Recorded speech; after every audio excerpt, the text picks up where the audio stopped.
नमस्कार, मैं doctor Pradeep Kumar from शब्द रिहेबिलिटेशन सेंटर से। आज हम लोग डिस्कस करेंगे इंटरोसेप्शन सिस्टम के बारे में, जो कि एक सेंसरी सिस्टम है।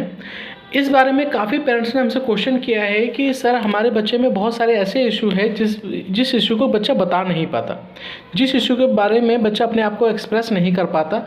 जैसे कई बार बच्चे बेड वेटिंग कर देते हैं तो नहीं बता पाते, या उनके बॉडी में कुछ हीट जैसे टेम्परेचर इंक्रीज कर रहा होता है, टेम्परेचर कुछ चेंजेस हो रहे होते हैं तो नहीं बता पाता। बच्चा अपने ये नहीं बता पाता कि मुझे सुसु लगा है, पोटी लगा है, बाथरूम नीड्स के बारे में नहीं बता पाता। तो इंटरनल बॉडी में जितने भी सेंसेशन होते हैं, पेन को नहीं बता पाता, अपने हंगर को नहीं बता पाता, थ्रस्ट को नहीं बता पाता, भूख लगती तो नहीं बता पाता। तो जितने भी हमारे इंटरनल बॉडी में जो भी इशू होते हैं, उन सारे सिस्टम को वो नहीं बता पाता कि हाँ मेरे अंदर क्या हो रहा है या मेरे अंदर क्या चल रहा है। ये एक सेंसरी सिस्टम है, इंटरोसेप्शन सिस्टम। और इस सिस्टम के बारे में हमें डिस्कस करना चाहिए, इन सिस्टम के बारे में उस पर काम भी करना चाहिए, ताकि बच्चे में एक अवेयरनेस आए एक इंटरनल बॉडी को लेके। तो कुछ इशू होते हैं, जैसे अभी मैंने बताया कि बहुत सारे इशू है जिसको लेके बच्चा इशू में रहता है। और जब भी कुछ इंटरनल बॉडी में इशू होता है तो पेरेंट्स फ्रस्ट्रेट हो जाते हैं कि हम बच्चा इतने फ्रस्ट्रेट क्यों हो रहा है, बच्चा इतने इरिटेट क्यों हो रहा है, बच्चा बार बार क्यों रो रहा है, या बच्चा हमेशा रोते ही क्यों रहता है, या कभी एकदम से हार्ट बीट तेज़ हो जाता है बच्चे का। तो हमें ये क्या हो गया बच्चे के, ऐसा क्यों कर रहा है बच्चा। लाउड नॉइज सुनेगा तो उसके इंटरनल बॉडी में कुछ भी ऐसा इशू देखने को मिल सकता है जो कि अनयूजुअल लगे आपको। तो इंटरनल बॉडी में इंटरोसेप्शन सिस्टम कहाँ कहाँ पे होता है। देखिए, एक तो ये हमें समझना ज़रूरी है कि जो भी इसका सिस्टम है, जो भी इसके रिसेप्टर है, सिस्टम के रिसेप्टर है, वो मसल्स में, ऑर्गन्स में, स्किन में, या आप समझ सकते हैं जैसे कार्डियक हो गया, स्टमक हो गया, या हमारे लंग्स हो गए, इन सब मतलब इंटरनल बॉडी में सब जगह होते हो। इनके रिसेप्टर इंटरोसेप्शन के सिस्टम के जो रिसेप्टर होते हैं हमारे सारे इंटरनल बॉडी में प्रेजेंट होते हैं, यहाँ तक कि स्किन में भी प्रेजेंट होते हैं। स्किन में कोई एलर्जी हो रहा है या कुछ इशू हो रहा है तो बच्चा नहीं बता पाता कि उसको कैसे बताया जाए। अब आता है कि हम इस पर काम कैसे करें कि बच्चा इन सब चीज़ों को समझ पाए और अपनी इंटरनल बॉडी को समझ पाए और अपने आप को एक्सप्रेस कर पाए कि हाँ मुझे ये सारी चीज़ें हो रही है। देखिए, इसको समझने के लिए आपको पहले ये जानना ज़रूरी है कि कुछ सेंसरी अवॉइडिंग बिहेवियर होते हैं, कुछ सेंसरी सीकिंग बिहेवियर होते हैं, कुछ सेंसरी सेंसिटिविटी सिस्टम होते हैं, सेंसिटिविटी इशू होते हैं, और कुछ इशू होते हैं जो कि लो रजिस्ट्रेशन पे बच्चे के दिखते हैं।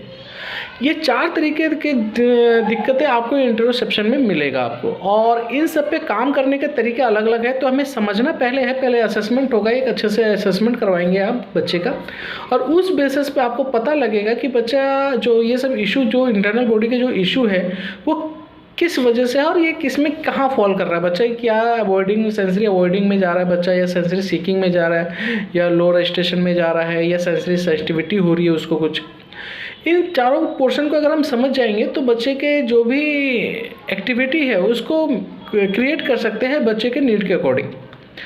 और ये समझने वाली चीज़ है कि जब बच्चा अपने इन सारी चीज़ों को बता पाता है तो ही समझिए कि आपके बच्चे में सेंसरी सिस्टम का जो इशू है वो ख़त्म हो गया,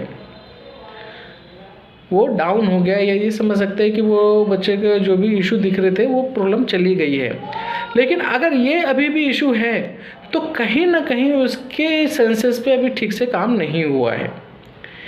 इस सेंसेस को समझने की ज़रूरत है, और जब भी समझ पाएंगे सेंसेस को, जब आप इसके ऊपर सोचेंगे कि हाँ ये ऐसा क्यों कर रहा है और कहाँ पे इसके दिक्कतें हो रही है और इसके लिए क्या एक्टिविटी फॉर्म कर सकते हैं हम लोग।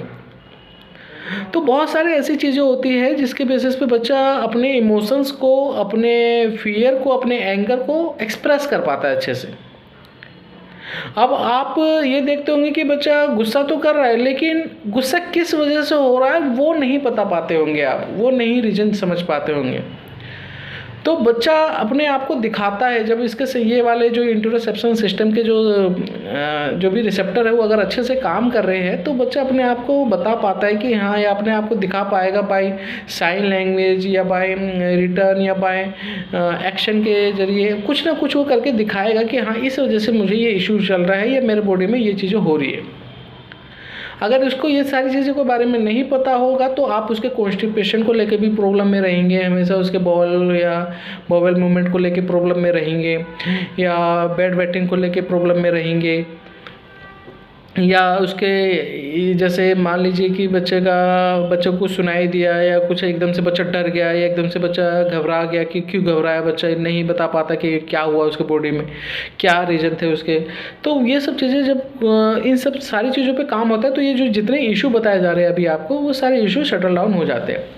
तो कुछ छोटे पॉइंट है, इनको अगर आप समझ लेते हैं तो बच्चे के ऊपर अच्छे से काम कर पाएंगे। अदरवाइज बहुत सारी प्रॉब्लम स्टार्ट हो जाती है और आप फ्रस्ट्रेट हो जाएंगे कि बच्चे में क्यों हो रहा है, कैसे हो रहा है। इन पे काम कीजिए और अपने थेरेपिस्ट से बोलिए कि इस पे काम किया जाए। अगर कोई भी आपको दिक्कत लगे तो आप हमसे बात कर सकते हैं, बिल्कुल आप हमसे इंटरेक्ट कर सकते हैं कि ऐसा क्यों हो रहा है, अगर ये चीज़ है तो ऐसा क्यों है। और आप अपने बच्चे को एक अच्छे गाइडेंस के साथ और अच्छे ट्रीटमेंट के साथ, अच्छे इंटरवेंशन के साथ अपने बच्चे का ध्यान रख सकते हैं। So thank you so much, बहुत बहुत धन्यवाद मुझे सुनने के लिए।